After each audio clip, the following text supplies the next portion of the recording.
कार्यक्रम या ठिकाणी आयोजित केलेला आहे. म्हणजे कमी जागा आहे आणि ह्या कमी जागेमध्ये इतकं सुंदर नियोजन केलेलं आहे ना, खूप छान केलेलं आहे.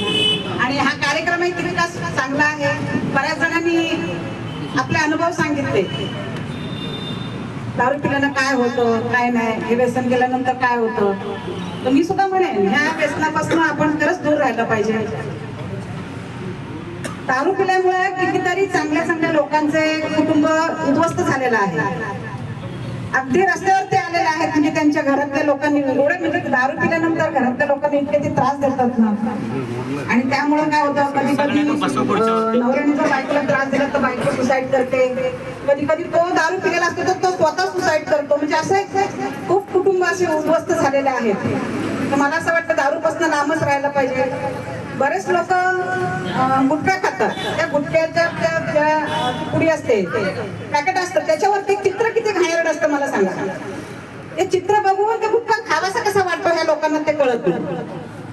आणि ते खाल्ल्यामुळे काय कॅन्सर होतो, काय काय होतं. काय काय लोकांच्या आता सगळ्यांना माहिती, एवढे मोठे ते नेते आहेत, त्यांचं नाव नको, आदरणीय शरद पवार साहेब यांचा चेहरा बघा तुम्ही पाहिला असेल, किती म्हणजे विचित्र दिसतं की नाही.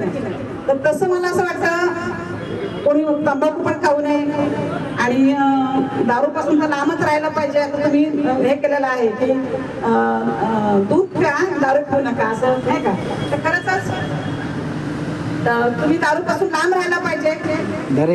मी तुम्हाला माझा स्वतःचा एक अनुभव सांगते. म्हणजे माझा सख्खा धीर आहे, छोटा धीर आहे माझा, एकच धीर आहे. आणि एवढा दारू प्यायचा माझा धीर, एवढा दारू प्यायचा. घरामध्ये पण मग ते थोडी भांडणं वगैरे व्हायची.